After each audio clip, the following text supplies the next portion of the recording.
Shalom, selamat pagi Bapak Ibu Saudara yang dikasihi Tuhan. Pagi ini kita akan membaca dan merenungkan firman Tuhan. Namun sebelumnya itu, marilah kita berdoa. Bapa di dalam sorga,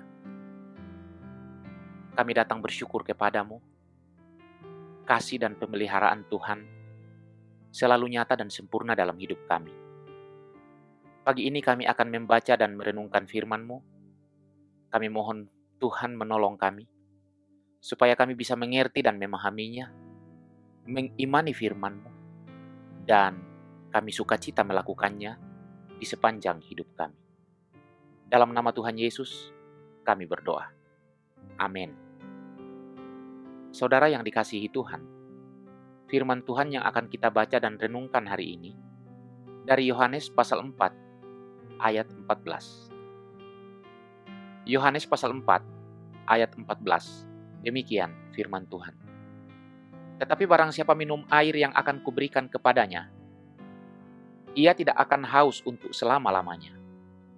Sebaliknya, air yang akan kuberikan kepadanya akan menjadi mata air di dalam dirinya, yang terus-menerus memancar sampai kepada hidup yang kekal. Tema renungan kita hari ini adalah kekudusan oleh pembaharuan Roh Kudus. Saudara yang dikasihi Tuhan, keselamatan yang berasal dari rahmat Tuhan tidak berhenti pada pengampunan, tetapi berlanjut pada kekudusan. Ia menyelamatkan kita melalui permandian kelahiran kembali dan pembaruan oleh Roh Kudus. Karya Roh Kudus di dalam hati orang yang telah diampuni disebut permandian, karena ia membersihkan yang najis. Hati alamiah tidak dapat disucikan oleh usaha manusia, keteguhan hati, atau janji-janji rohani. Hanya Roh Kudus yang sanggup menyucikan batin yang tercemar. Permandian ini adalah kehidupan baru, suatu kelahiran kembali di dalam jiwa. Bukan sekedar pembaharuan lahiriah, melainkan pembaruan batin yang sejati. Bukan baptisan air semata, tetapi baptisan Roh Kudus yang menghidupkan.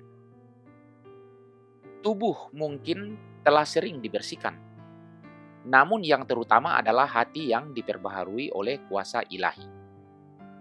Pembaruan ini tidak berhenti pada satu saat. Air hidup yang diberikan Kristus menjadi mata air di dalam jiwa yang terus memancar. Hati manusia mudah tercemar kembali, sehingga memerlukan penyucian yang terus-menerus. Seperti tanah yang harus terus dialiri air agar tetap subur, demikian pula jiwa memerlukan aliran Roh Kudus setiap waktu. Berbahagialah orang yang memiliki mata air kehidupan di dalam dirinya.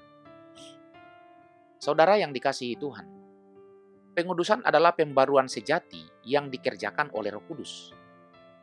Hati orang berdosa tidak cukup diperbaiki sebagian. Ia perlu dibangun kembali. Seperti pohon yang tampak mati di musim dingin, namun hidup kembali ketika musim panas datang. Demikianlah jiwa yang disentuh oleh kasih Allah. Roh Kudus dicurahkan dengan berlimpah untuk menopang orang percaya di tengah kelemahan dan pencobaan. Kasih karunia Tuhan cukup, dan oleh kuasanya kita dipelihara sampai berdiri tanpa noda di hadapan kemuliaannya. Amin. Marilah kita berdoa.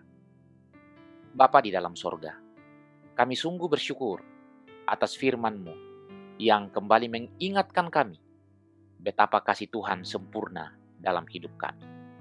Kiranya Tuhan menolong kami, supaya kami hidup menyenangkan Tuhan seumur hidup yang Tuhan beri.